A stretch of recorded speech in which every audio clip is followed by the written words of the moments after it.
Introducing the Zenos E10. Not just a new car, but a new car company.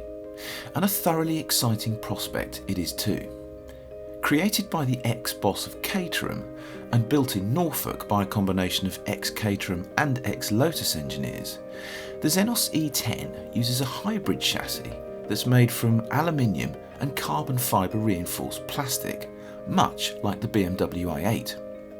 It costs just $24,995, is powered by a mid-mounted 2-litre 200 bhp Ford engine, and it can hit 60 miles an hour in just 4.5 seconds. And this, broadly speaking, is what the prototype is like to drive. Wow, this is a really privileged little go in the new Zenos at Brands Hatch. So it's got a carbon fibre reinforced plastic tub which costs a tenth of carbon fibre and yet is 70% as stiff as carbon fibre. I mean, given that that is what forms the entire kind of backbone of this car, they're starting in a pretty good place, you have to admit. They've got two different engine versions at the moment. This one's the basic one with about 180, 190 horsepower.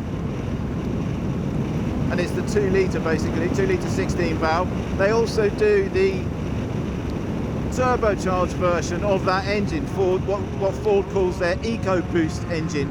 And that's got 250 horsepower, which doesn't sound like a Titanic amount until you realise that the claimed curb weight for the Zenos E10 is 690 kilograms. You're talking about a properly quick, properly engineered, mid-engined British sports car. So what does it drive like? Pretty well, to be quite honest. The steering is really nicely connected. It's got that proper, absolutely zero frills kind of feel to the steering. It's very direct, very instant. There's no power assistance or anything like that, so you're on your own. But there's no kickback, you know, I'm just kind of running it over this curb here, and there's no kind of nasty kickback coming back at you at all there. It's the steering is very nice, I have to admit. The brakes have really great feel to them. And it's quick, you know, for a car that's only got 180, 190, maybe a couple of hundred horsepower. It's, you know, it's properly fast. You can stay with the bigger engine Caterhams. I've just had a little slide there because it's getting very wet at Brands Hatch here, and it's really nicely balanced. It's got that lovely kind of soft, soothing, friendly mid-engine feel to it that the early Lotus Elises had.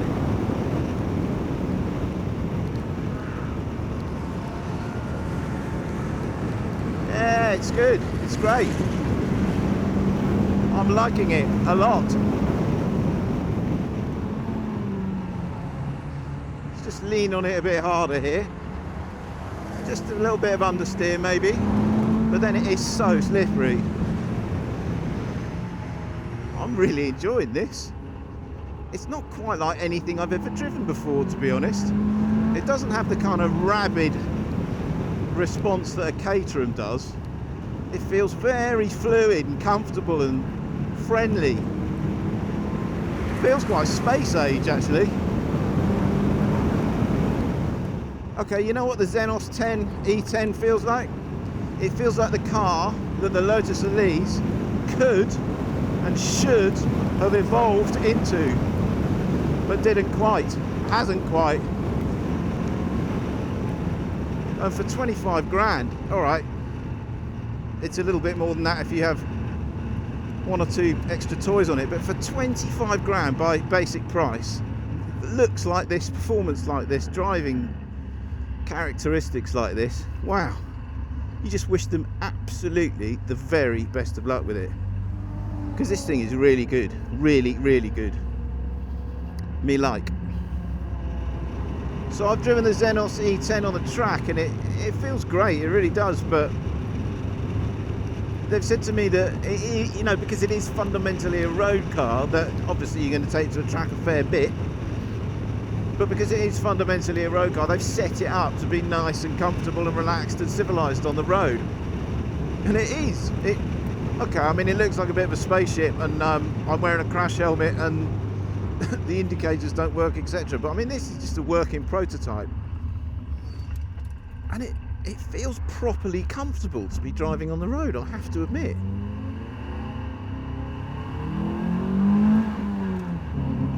And as with all cars, as soon as you come off the track and you start driving around on the road, they feel twice as fast in a straight line.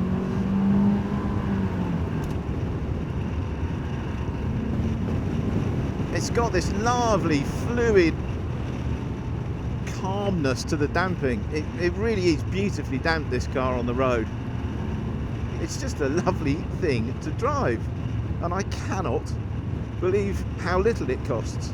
I really can't.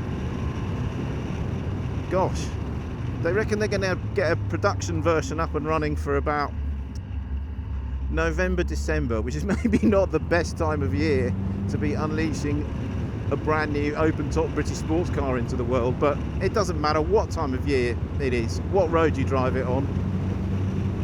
The Zenos E10, it's really, really good. So that's the Zenos story so far, and a highly encouraging one it is too. Soon we'll drive the first production version, but in the meantime, remember the name, because something tells us that Zenos Cars is very much here to stay.